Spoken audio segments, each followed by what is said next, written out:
right is completely overrated. Like, it's just not important to me. It's like creating the outcome that I desire is a really big thing. So in my business partnerships, when we get off course and we don't see the world the same way, I kind of go to, I think we have the same value and we want the same thing. We have the same outcome. Now, how do we get there from a collective space, where everybody kind of wins? So top originators make that journey. They make the decision to transition from just being a good or a great LO to how do I show up as the best leader for my business, for my partnerships, my referral relationships, for my immediate team, and for my branch of my company. So it's not just thinking about you and being selfish about what you need, but how do you create a vision for your team and a subculture that people want to be part of? And you can create that in a way that over time, you'll start to have referral partners actually coming to you. The best need to get better. The margin compression, the compression of the market is very real.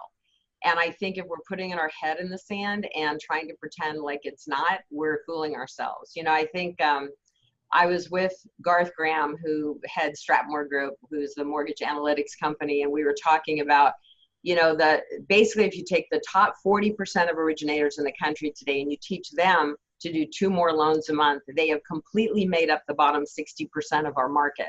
And I firmly believe, as did he, that in a couple of years, that bottom 60% will no longer be here. I just believe that we have to first and foremost invest in ourselves. I think it's, Tony Robbins always said the best money you will ever spend is the money you invest in yourself. And it was interesting because a few years ago, a top originator came to me and she has shared this story publicly. Michelle Town, she's a big producer here in Southern California. And she said, look, you don't need to teach me how to go do more loans. I know how to do more loans. She said, but what I need to do is I need to work on me. I need to take a step back and become a better leader, become a softer person, develop some of the soft skills in order to build my team and be successful. And so, she said, I'm willing to take a step back on the business and not focus on referral partners. And so I just want to work on me. So we did for like the first year. I've been coaching Michelle for 4 years, but that first year we really worked on her and her business went up 30%. Oh, wow. So it's incredible because when we begin to work on ourselves and bringing our best self forward, and also even to develop, to really understand like what our greatest strengths are. I put everybody through an exercise of discover your why and greatest strengths. And sometimes when I ask a top originator, what are your 3 greatest strengths?